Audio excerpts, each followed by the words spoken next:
Hi, this is Wishop, and this is your card reading going from the Pisces new moon, which also happens to be a solar eclipse, on February 26th through, sorry, I've got glare on the cards here, but through March 12th, when we will have a full moon in Virgo. So that's the time period we're talking about. I kept the same backing cloth that I used last time because I wanted to connect the previous lunar eclipse and this solar eclipse because both of them have an interesting combination of new and old that are inherent in the planets involved and the signs involved and the time of year involved.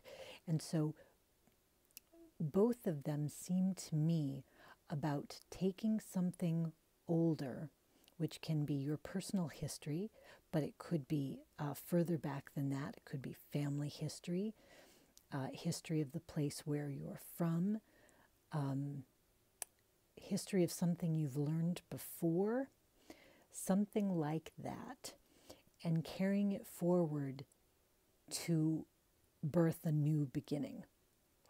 So that's very much what seems to be in play, identifying this rich source of inspiration or knowledge or learning or something, skills from your past, however broadly you want to define that. And I personally define it very broadly, but from the past in some way and bringing it forward to the future to start something that looks and feels very new.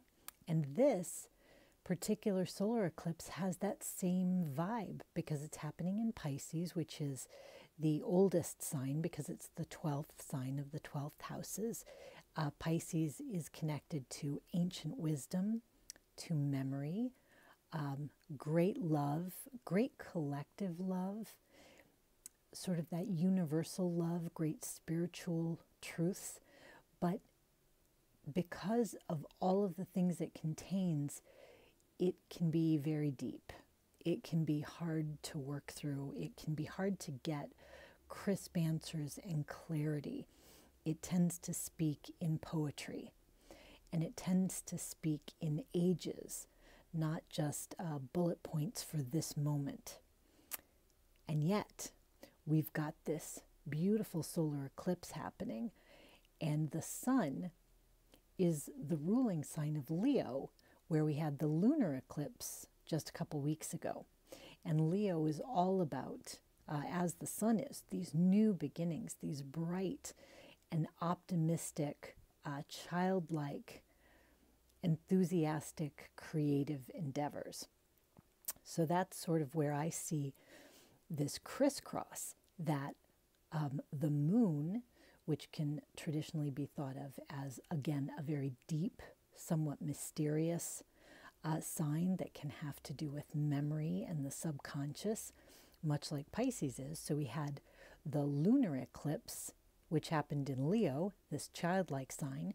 Now we've got the solar eclipse, and if you think of the sun card in tarot, that child on a horse, we've got that childlike energy of the bright sun in Pisces, where we're having a solar eclipse. So there's this crisscrossing that I think is designed to give us all an opportunity to harvest these beautiful lessons and to reconcile ourselves with pieces of our past that maybe we haven't yet.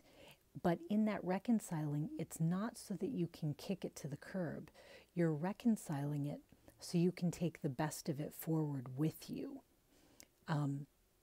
So I think I've sort of said that to death, but anyway, that's my vibe here. And I've really been enjoying the last couple weeks. I've seen some long-term plans start coming to fruition, and other people I know have started to see that kind of movement where we're like getting concrete new beginnings, which were begun, so to say, quite a while ago. And now there's actually concrete growth. There's those little buds in the soil that we can see. So I hope you've been having that experience too. So I picked 3 more cards that I thought would tell us something about the past. So I have the Retro Lenormand by Alexandre Musruck. I have the Golden Tarot, which is by Cat Black. And I have a card from the Past Life Oracle by Doreen Virtue and Brian L. Weiss. So we'll start with the Lenormand card here in the center. The Tree. Okay, I love this card for this time period because tree can deal with anything with deep roots, so long-standing issues, but it also deals with traditional ideas like health, like stability. So it can also deal with the family tree, of course, which relates to some of these past issues I'm talking about. But it is a sign of healthy growth, of something that is going to bear fruit, of something that you can depend on. So the tree as sort of an underlying Lenormand message, because I'm going to sort of bounce the tarot card off of the Lenormand card to try to get a more specific kind of meaning. But the tree can also have to do with service in the world. So it could be your job, if your job is very service related, but this can do a lot with those Virgoan or 6th house energies of service in the world, of your feeling of mission, of your feeling of the kind of legacy you're building. So tree can have to do with those issues as well. And like Virgo and 6th house can have to deal with health issues, but is generally a very good sign in that direction. So let's see what we get in the tarot card. Give it a flip. Okay, 3 of Swords. Now, I don't remember if it was this reading or another one most recently. I'm trying to block the glare, where we got the 3 of Swords. The 3 of Swords is a card that can scare people a lot because it's kind of scary looking.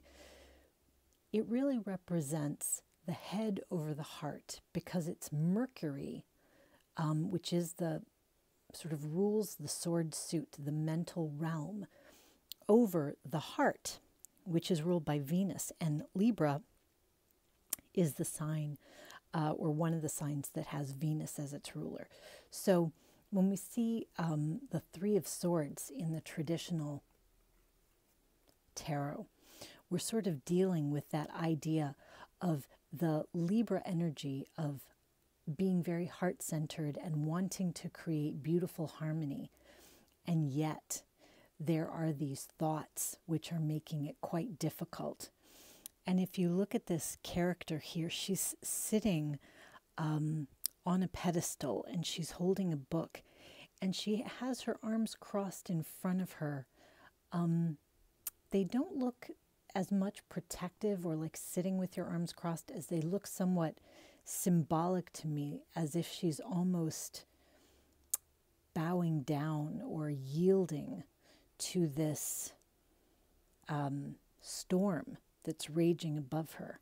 Let me look a little closer at this pedestal she's on. Yeah, so we have these gargoyles. I wanted to make sure that's what they were. We have these gargoyles here at the corner of the pedestal. And so we can think of this at its worst as your feelings are being torn apart by thoughts from all these different directions.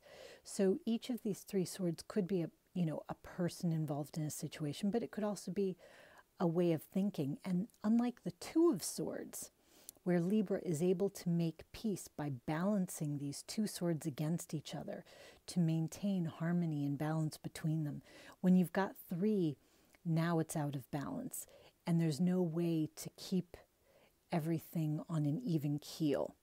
Now, what does it mean that our 3 of Swords is in reverse? I think it means that now is a time for the heart to triumph over the head and not to let these thoughts dominate your feeling of love, of outreach, of warmth. So if I put this in the house of the tree, then I would say it represents an improving situation, perhaps in the heart of the family. It can represent an improving situation in your heart where there is a circumstance that caused you a lot of anxiety, a lot of perplexement, an inability to decide which way you're going, and a feeling of being at the mercy of something. And in the sense of this, in reverse, she's not submitting to the storm above her. She's making a choice. So one of the swords is going to be the one you choose. And if we think of the Ace of Swords, we think of that sword with the crown over it, the crown of victory. And I think what's happening is from these many competing, conflicting thoughts that have really disturbed your harmony, you're finding a single one. And that single one is not a matter of your submitting to being beaten down. That single one is a matter of your choice. And probably that single one that you're choosing, that idea you're choosing to go with, that philosophy you're choosing to go with, it may have something to do with your past, like I was talking about with the astrology and with the family tree. So it could be you're taking advice from someone with whom you have a long-standing relationship, and that's what's rising to the top. It could be you're following a path that you used to follow, and you're taking it back up again, and you're choosing it from a very heart-centered place. It could be that you are, well, I guess I'll sum it up since I'm sort of running out of time, but hopefully you get the idea. The idea is, though, that you're not at the mercy here. You're choosing something that you think is going to be healthy for you in the long term. You are resolving the conflict of these many choices, and you're making a heart-centered choice for something that you think will be healthy long term, and which may even tie into things in your past. So let's flip the past life oracle card. This deck is designed to tell you about your past lives, but I also find you can use it as a straight up oracle deck to inform what you're dealing with. And because I was dealing with sort of past issues, I thought it would be fun to use. Scribe or writer. Okay. So if we're thinking about the concept that what we have coming up is the new moon in Pisces, and we're thinking about new moon intentions, right? And this is a powerful one because we've got the solar eclipse as part of it. And the astrology, I can only suggest you look it up. It's pretty magnificent and interesting. So this might be a time where if your deepest heart of hearts has resolved itself to maybe one or two, but no more than two, I would say, really clear ideas, really clear passions that you think are part of your long-term mission, your long-term plan, your long-term form of service, or your long-term healing, this would be a great time to write those down, because these new moon intentions are going to be very powerful. It could be that your long-term goals are tied to writing or creating content that can be disseminated in words. It can also be that scribe or writer deals with any sort of document or creative, productive output, anything that you would make. You know, so it could be that you're making a presentation, or you could be making some other product, but something that other people will then be able to appreciate. So you're taking the message that is being held close to your heart here, and you're taking it out to the public here. And it could be that it's a message of health and healing or long-term mission. But that's about all I have time for now. So I will talk to you next time, and rock on.